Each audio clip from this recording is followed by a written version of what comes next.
Hey, I want to invite you guys, if you've been listening to this podcast and enjoying this content and are passionate about protection, you should know that we have an entire library of all of the Protector Symposiums that we've ever done, hosted at protectornation.com.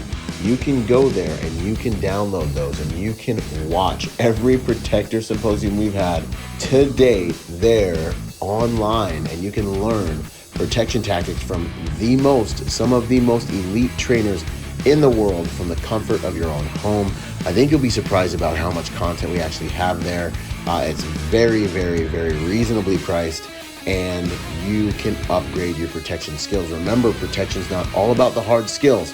90% of it is all about the software, the programming, the way you see and move in the world to achieve a safer pattern of life. With that having been said, go to protectornation.com, join us there, and learn from the best of the best. Now, enjoy the show. Boom, what's going on, you guys? So this next podcast, Nathan Tutor was in a situation, and I'm really excited about this one because it's not like, he's the usual like SME that we want to have on the show and talk about all their background. But he does have a military background. He's a veteran, but he's a dad, he's a businessman, he's a guy just like a lot of us who found himself in a dynamic situation where he had to utilize his protection quotient and his protection skills. And I feel like this episode is super relevant because he's just a good, solid guy. Fortunately, he's a good, solid guy that's just trying to provide for his family and was placed in this situation. The reality of life is that this is the situation that all of us could be placed in on any given day of the week. And so the beauty of this episode is that it is so relevant to absolutely everyone. And we're going to go through the situation blow by blow. And we're also going to talk about the things that he believed placed him in a position to win and to excel in this situation, which should give you guys a lot of different takeaways. It did give you guys a lot of takeaways, a lot of things for you to look at, mirrors for you to look into your own life and say, you know what? This is where I am in the process of developing into being a protector. And these are the things that I have or haven't done. How would I have gone through this situation? And you'll be able to see kind of where you would have stacked up by the end of this real world situation. So it's an honor. Nathan, thank you. He is an entrepreneur. He does have a business. He's a good dude. So, maybe you guys can hit him up if you need anything done. They know that he does, but sit back and enjoy this conversation between myself and Nathan. God bless. Semper Fi. More to come. It's an honor to be able to have this conversation. Obviously, whatever was happening wasn't cool. Yeah. But it sounded like you navigated it decently well, so thanks for making this time for us. I think real quick, let's give them just a quick synopsis of what exactly happened, and then we'll dig into some other stuff and then we'll come back to it. Yeah. So I got a shop, man. I build furniture. I've got a woodworking shop, and I had been in there, for the last 3 days straight. And sometimes I got machinery going. I got my headphones in, my ear pros in, from the saws and all that kind of stuff. Sometimes my back's turned, and it's not a great part of town, but I'm usually pretty safe. And I had gone away from the shop, and I got a notification on my Ring that there was some movement in the shop, which is totally weird because it's just me, man. Yeah. And so I look at the Ring, and I can tell somebody's they've lifted up I've got a big roll up door, and I keep it cracked so I get a little bit of airflow. Like I said, I just stepped out for a minute, and I saw that, and I saw this dude shimmying on his back under that door, and he's got something in his hand. I can't tell what it is. I whip the truck around and I'm headed back. So I get back to the shop, and I've opened up the gate. I'm coming in. I'm on foot now, and I'm approaching there's a man door next to the roll up door. And as I'm approaching the man door here, they come out the man door outside right in front of me. He's got something in his hand. I haven't seen what it is. I don't know what he's got. I don't know if they got they're strapped. They got other stuff. They got hoodies. Right. They got a baklava on. I mean, they're there for business. And so I draw on them. I tell him to drop it. I don't know what it is. I say drop it. He throws it down to the side. I give them clear commands: get down, get on your face, show me your hands. They drop. They're showing me their hands. Their mouths are just running. Man, we weren't doing anything. We're not doing anything. We're just looking around. We're just, saying we were looking for somebody. Like a bunch of just BS, man. It's all just it's all nonsense. So and that's a picture that I sent you. I've got, I'm trained on them. I got them on the ground. And at that point, I get on the phone with dispatch. And I'd already the call was in, but now dispatch is there. I'm describing the situation. I'm describing me because I don't want to get shot if the cops roll up. I'm describing them, the whole scenario. And where it kicks in, man, and this is what I was talking to you about, was I was then on the phone with dispatch for about 7 minutes with my with my firearm trained on them. Yeah. And, you've talked a lot about it and that whole social contract, man, you don't know what somebody's thinking. And the window for them to make a move is getting smaller and smaller. I'm getting fatigued. I'm realizing I'm isolated. I'm all alone. If these two dudes decide to jump up and bum rush me and they've got weapons, after 7 minutes of holding my weapon on them, my confidence in the ability to drop one and then change targets to another target is, I mean, it's out the window. And so it got really hairy there. And then the cops rolled up. I was able to put my weapon down. They secured the subjects, took them to, custody and all that. But yeah, man, you don't go to the range and stick your weapon on a target for 5 minutes and then see what kind of group you're going to get. With the freaking mind game going, bro. With all the little Tasmanian devils in your brain just being like, hey, man, well, these guys, this is that moment. This is their window. Like at any moment, man, they're going to get up. This is their last chance. They're looking at you wondering if you're really going to do it. Like you're all I'm looking at them wondering how, how desperate they are. Right. And I'm hoping they're looking at me, seeing how desperate I am, that you move and I'm going to blow a hole in you. Like, but I don't know, you don't know that social contract, man. You don't know what somebody's willing to do. I don't know if they got a warrant. I don't know if this is the third strike. I don't know. I haven't patted them down. I don't know if they got a weapon on them. Like, yeah, man, it was really that. I mean, I thought next chance I get, I'm gonna go to the range. I'm gonna stand there for about 5 minutes with my weapon trained, and I'm gonna see what kind of group I can get. And I don't have a lot of confidence that it's gonna be good, man. It's like the Marine Corps. It's only 8 pounds. What was it? It's only 8 pounds. Like, he shot me at DM because of a situation he went through, and I just figured it would be an awesome opportunity for us all to learn, to learn about what it really takes to defend yourself. And see what thing that a lot of people in America are facing today. Like it'll happen to someone today, somewhere. And I've seen a lot of videos recently of groups of dudes, man. And honestly, like I've seen groups of like a lot of 4 to 6 man crews hitting people's houses, getting in shootouts. There's some 2-man crews and man, it's the world's changing, So we'll dig into the story a little bit, but first I want to see like I see you got the Marine Corps flag back there and all that stuff. Tell us a little bit about yourself, man. Yeah, so I went in the Corps, graduated from college, went in as an officer. Heck yeah. Yeah, I went up to Quantico. It's really a very unromantic experience, as some guys are. I got injured in TBS and spent most of my time up in Mike Company, which is just the island of misfit toys at Quantico. Man, we're just, guys are injured or in between. Had a couple surgeries.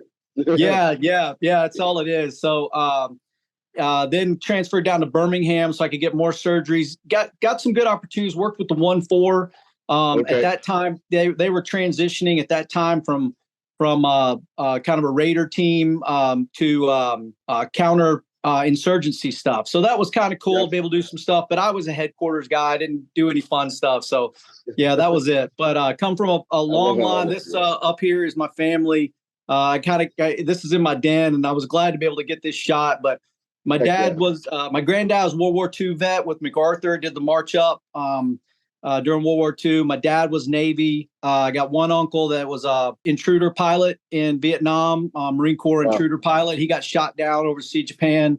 And then my other uncle was 2-star in the Air Force. So, yeah, good pedigree. Bloodline, brother. Yeah, man, yeah. Warriors, a lot of defenders, man. a lot of protectors. My dad, since I was little, man, he's taught me how to be a protector and defender. And I got 4 sons, so I've tried to instill that into them. Yeah.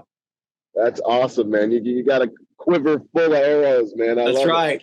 That's right. That's what's up, brother. Awesome, man. And, like, with that training, I mean, we harp on training, so much. I try to, like, I feel like my purpose, I talked about it this morning, is really to help create more protectors in the world, It's just the backbone of all we got, like you said, it took the law enforcement 7 minutes to get there.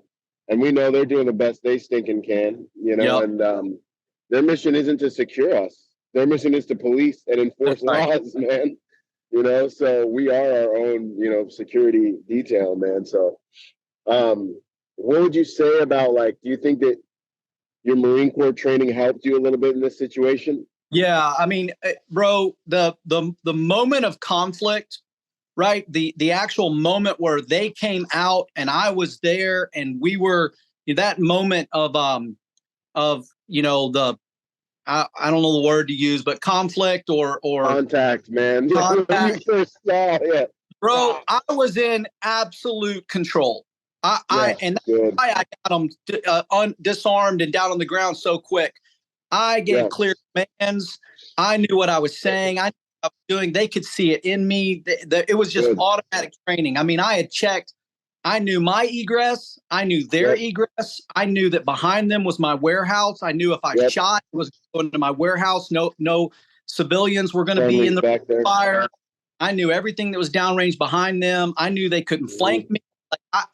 Total control. And that was all just, muscle memory training stuff. Super thankful for that. And going to the range, I was super confident in my ability to bring one of them down, center mass, drop, change to the other target, drop him. So I felt great at that moment because of the training. And that, I think that's kind of the stuff I want to for sure highlight is, like, whether you have had the opportunity to be a Marine, be in the military, whatever it is, like, that training, man, the work you've done on yourself, having a firearm, like, what would you done if you hadn't been diligent enough to actually carry a firearm? And like I said, I didn't know until I checked the camera after that he had come up to the shop with a knife. He had a knife. It was out. He was looking for me. He was prepared. And so when he got out of the building, I didn't know it was a knife, and I didn't know if he had any other weapons on him. But I knew enough to know I can handle my business. I can take care of myself, and I can protect people around me. Yeah, and that's huge, man. And that confidence and competence and preparedness is exactly what I want people to take away from it. I mean, you're a normal guy trying to live a normal life, trying to raise your sons, trying to be an entrepreneur, work on the furniture, Yeah. And here we are, man, like, that like Loch Ness monster of chaos is always there, man. Yep. So people neglect a lot is medical. It's like stop some bleeding and help someone with trauma, and first responders are coming, but that training gives you the confidence in the chaos. And I'm so glad that you had that, man, to lean on as it's kicked off. A big motto. Yeah, a big motto that I have, and I tell my sons this is, and I had an old football coach who taught me this, is competence breeds confidence. So if you can, that's where the confidence comes from. The confidence, just, you don't just conjure it up. It's not just bravado. It's like not big happy thoughts.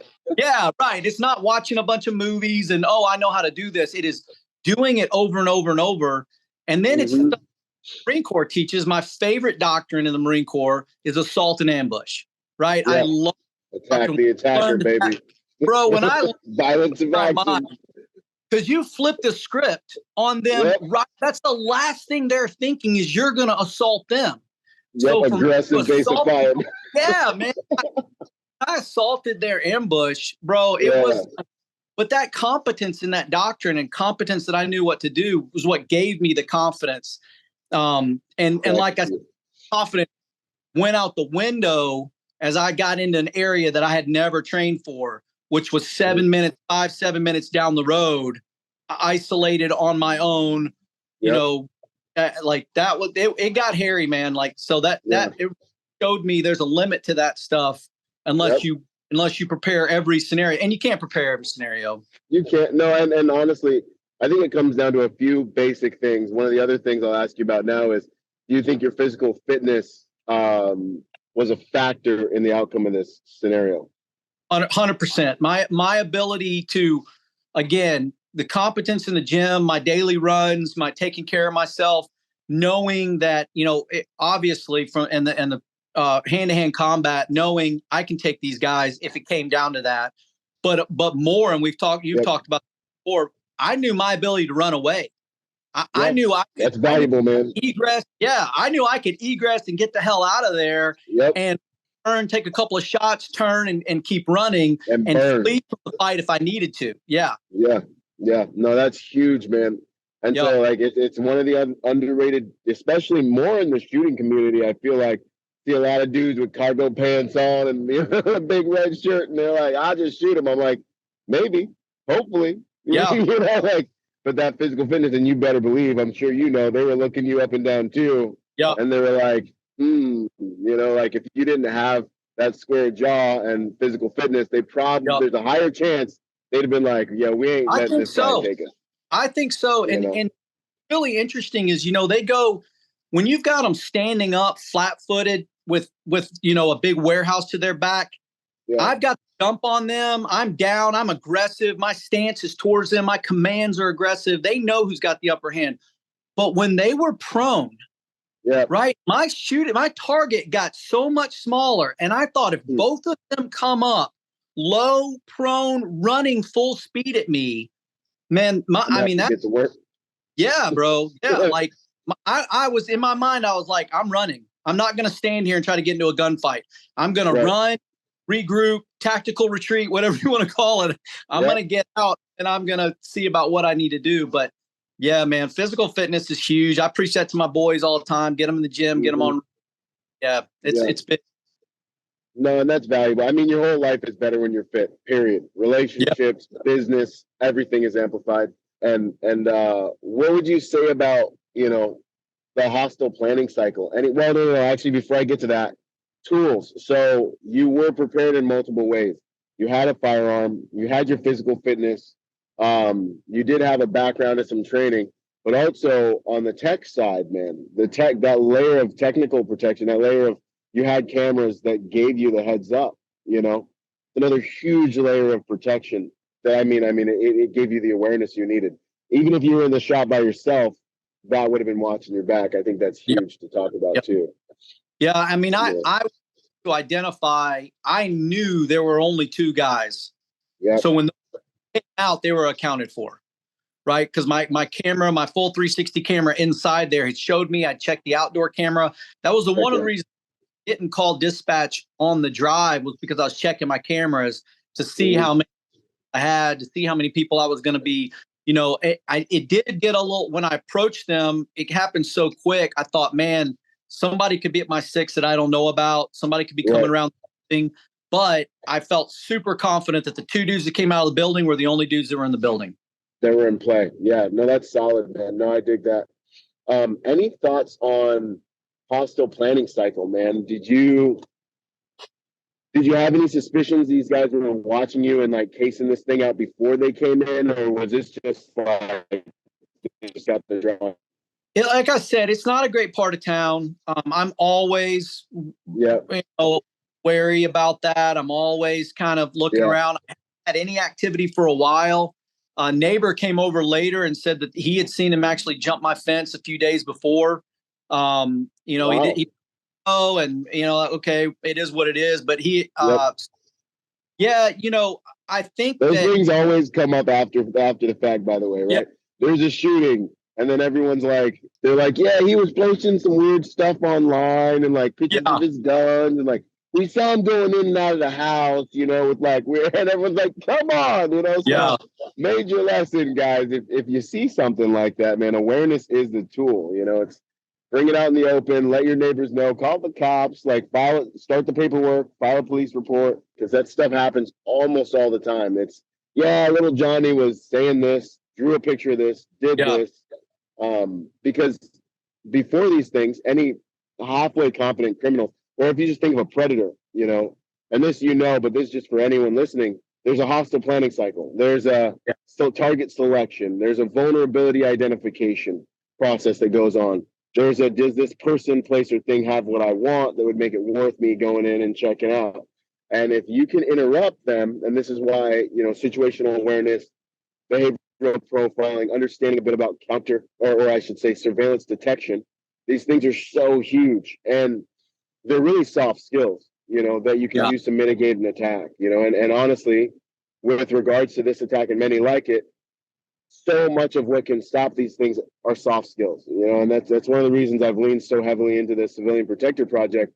And there's so much information online, is because if I can teach a mom or a guy like us behavioral profiling, surveillance detection, how to use, their social environment to their advantage if they feel like they're being followed, how to make their house look like the hardest target to hit on the block.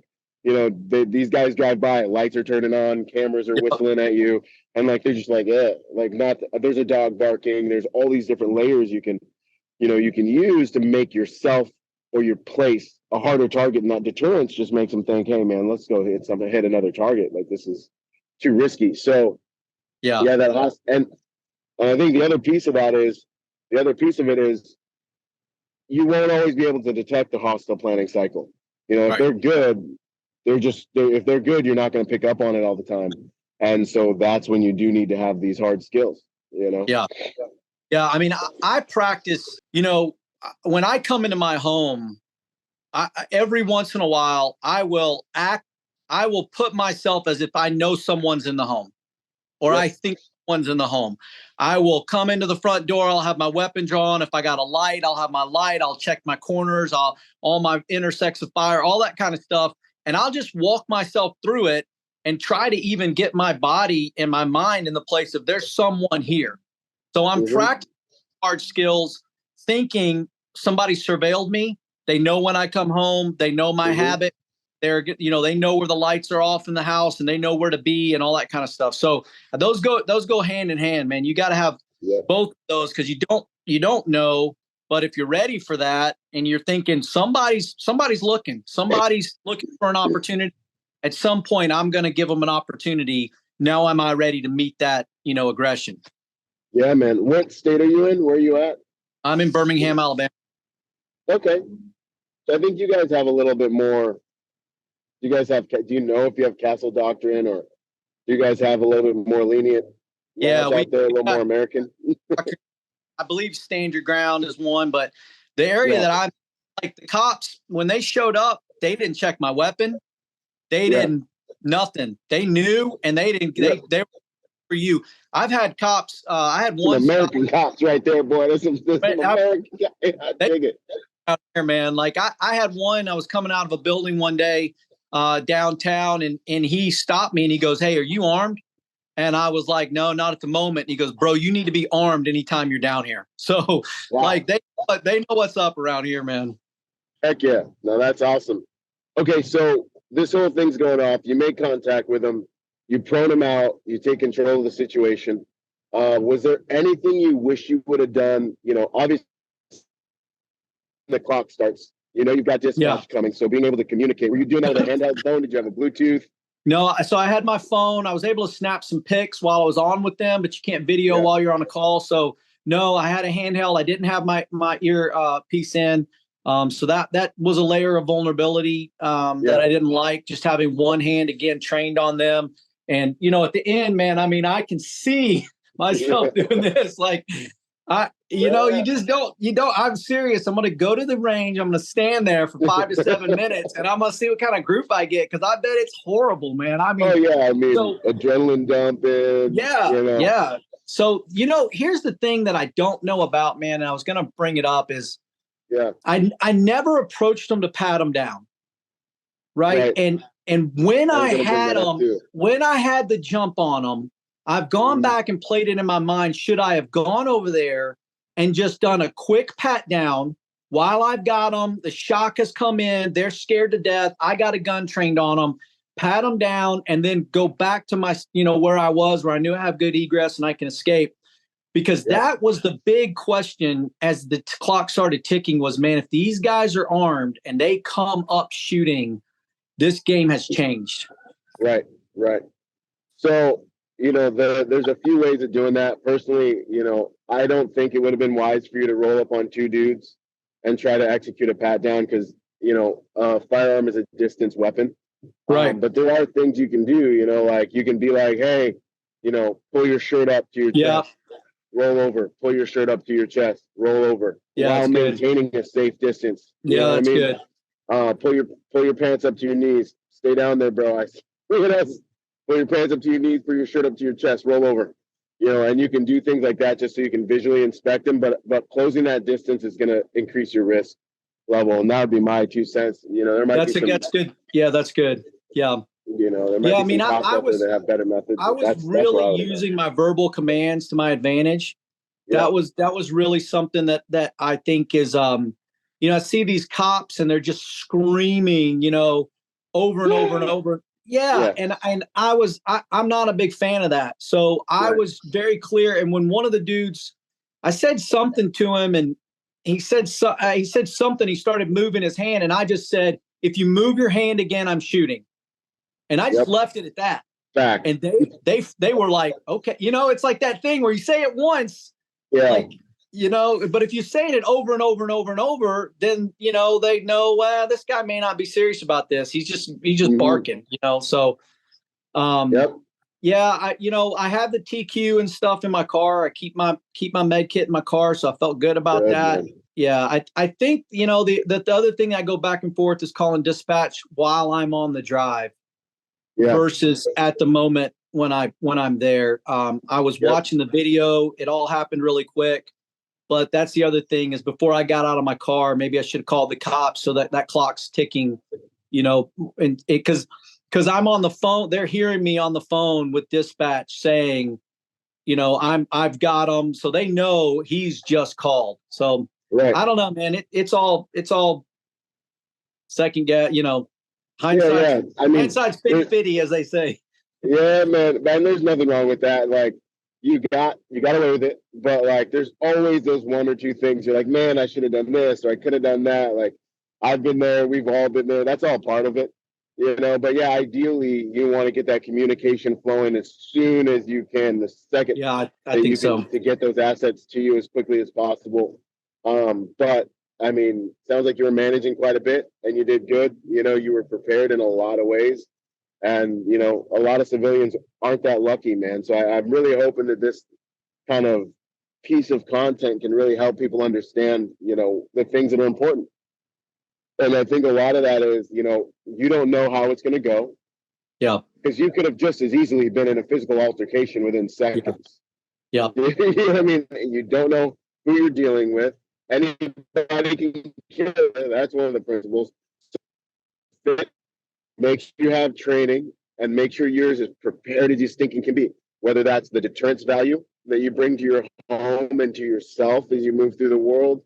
That's the technical layer. If you can implement the cameras around your house, whatever it is, make sure you're looking everything up the same way every single day so that things are as secure as possible.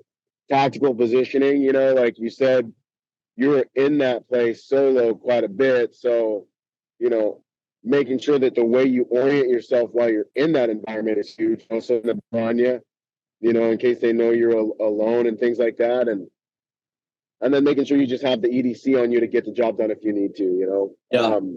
But I do think you made the right choice keeping your distance. Go ahead. Good. No, I was just gonna, man. As you talk about all that, I'm my overall emotion is very thankful that they didn't get the drop on me, that I wasn't working with a piece of furniture or wood and had my hands. I didn't have my weapon. They got behind me, and I honestly, man, and people have asked me this kind of stuff, and they always ask, soldiers kind of stuff or Marines or whatever, but I am so thankful I didn't shoot anyone. Man, I'm so thankful I didn't have to take anybody down. I am over just, I don't want to have to do that. I don't want to be in that situation. I don't want to undergo that kind of scrutiny and put my family through that. So that's the biggest thing that I am just thankful to the Lord for, man, is that nobody got hurt and I didn't have to kill anyone or shoot anyone, man. Yeah, man. No, and that's huge. That's definitely another part of this conversation worth having too, is, you know, I know there's a lot of bravado kind of bull crap that goes on in our industry. And, you know, from someone who's been in combat and stuff like that, you got to, you know, people are people, man. Those guys grew up how they grew up, and they were in that situation based on their own actions and decisions. But at the end of the day, man, they're just people that had a different path, and you guys collided in that way. And it's like, you know, that's why one of the emblems for the Protector Nation is that steel-faced warrior with that one tear, because we don't want to do violence, man. But as long as there are people being people, you know, good ones, evil ones, and everything in between, we must be better at it than the bad guys, you know. So, I mean, that's my favorite, you know, C.S. Lewis quote about Aslan. You know, Aslan representing Jesus is, he says, man, he's good, but he's not safe. You know what I mean? He's good. He's good. Like, I'm a good man. I love my kids. I love people, but bro, I'm dangerous. Man. Like, I'm not safe. So let's just keep this all on the up and up, and we'll be okay. Because I don't want to hurt 100%. Anybody, but I will. No, that's dude. That's tough, because who's our guy, man? Jordan Peterson breaks it down the best when he talks about the meek shall inherit the earth. He talks about meek doesn't mean like lowly and soft and gentle. Meek means those who know how to use a sword but don't have to, right? And being competent, you know. And I saw another quote the other day about Jesus that was like, hey, he was a good man, not a nice guy, you know. And there's plenty of references in the Bible where, you know, he gives the Pharisees the business, you know, and he does masculine things, you know. And the disciples are like, yo, you tell Jesus we forgot the loaves and fishes. And he's like, no, you tell him, you know, like he was a man, you know. And it's and there's quite a bit in there where, you know, and the reality of the situation is, you know, he came here as a savior and he'll return as a warrior. And so I think part of being a good man these days, it's not enough to be nice anymore. Part of being a good parent, part of being a good adult in this society is being competent and being capable of defending what is yours and what's been entrusted to you by the grace of God, you know? Yeah. That's why I tell my boys, first, you need to be able to defend yourself so that you can protect others. Because if you ought to be out there trying to protect others, but man, you got to be able to defend yourself first. So yeah, man. Appreciate everything you do. Yeah, 100%. And that tool of violence is an act of service. Us being in the Marine Corps, us being warriors, us training, us staying up all night, not eating, pushing our bodies, becoming strong and formidable. This is a very high act of service. We're doing this in service of our society, of our country, and ultimately of our families and things like that. So, you know, the bravado stuff needs to go out the window. If you want to be a person of service, part of that is being able to protect, you know. So, yeah, man, I'm proud of you, brother. Well done. Thank you, man. It's an honor. I hope that Semper Fi all the way, man. And I hope this conversation inspires a lot of people to really take a look at their security posture, you know, like what they really can do if and when they're challenged. And hopefully they're never challenged. And hopefully they do all the things right to make sure they're not challenged. But we don't have a crystal ball. So if and when it comes to your doorstep, you know, be ready. And the last thing I'll say too is, you know, shameless plug, Civilian Protector Project online, man. Get that stuff in. Yeah, I'm gonna give you a scholarship for that too. You can hop on there and take. I'd love that. Yeah, man, I would love that, bro. That'd be big. Yeah. Those are my 4 guys up there in the corner, man. Those my little boys. Like, that's what it's all about. Protect. I mean, that thought in my mind was, man, they can't lose a dad today. They cannot lose a dad today. I got to know what I'm doing. I got to stay sharp, and you know this can't go south. So I would love to take that opportunity, man. Be a part of what you're doing. Heck yeah. And then for you guys listening, Civilian Protector Project, we have a whole curriculum online. We're still building it. It's going to be awesome. It continues to be awesome. And that will be supported by in-person training courses, driving, medical, firearms, all of it. So we're really pushing to make the world a safer place by helping good people to be more willing, capable, prepared, and yes, more dangerous. So you can find that at protectornation.com. And then is there anything you want to, let people know that you're doing in the world? If they want to find you, if you got a business or anything like that, brother, if they want to support you, anything like that? Yeah, I mean, yeah. My this is my company, Blackstone Construction. It's a group of guys. We're based out of Birmingham, Alabama. We're builders. I do a furniture thing on the side, but yeah, man, we're just a good group of guys. I've introduced them to you. We've done some stuff. We do construction work, so we're in places that aren't safe. So we've talked about a lot of this stuff. I've gone over this with them because I was on the job during the time. So, this can happen to anyone, anywhere, but especially in our line of work, it can happen more. But yeah, I appreciate that. But I just appreciate the opportunity to be on here and talk with you, man. I've been following you for a while. I love what you do, your ethos, your message, what you're about.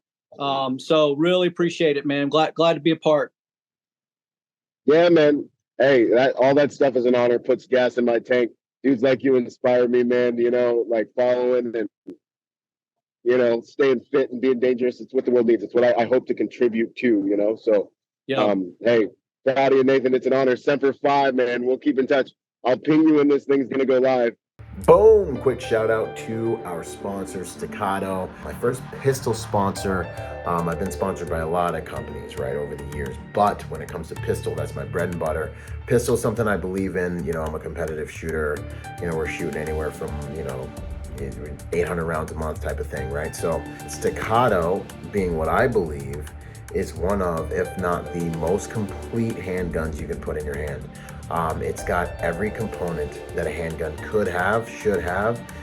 They're actually extremely dependable now that they've made some changes, and these things are straight up tack drivers. If you're looking for a pistol that will do as much of the work for you as a piece of hardware can, obviously you have to have the marksmanship and all the different things, but different guns perform at different levels. And I want to say that Staccato is one of, by far, for sure, take it from a competitive shooter, we're shooting the highest volumes of rounds constantly right now. Not used to have a background guy, but like right now, when you go shoot, you're gonna see certain brands. Staccato is one of, if not the highest performing firearm that is both CCW, duty ready, and also competitive ready.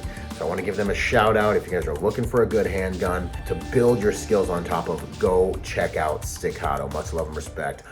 Yo, if you enjoyed that episode and you like learning things like that, I want to encourage you to go to Protector Nation, build a profile, get in the Civilian Protector Project. This is where you can learn from these guys, live Zoom calls. You can see the full modules that you just watched, and you can become part of a community. It's the first social media platform for protectors where we can get to know each other, we can network, we can learn together. We do live Zoom calls with different SMEs every single month. There's so much packed in there. I'm in there. It's an honor, it's a privilege. Looking forward to working together to make the world a safer place by helping good people to become more willing, capable, and prepared. Protector Nation, Civilian Protector Project, let's go.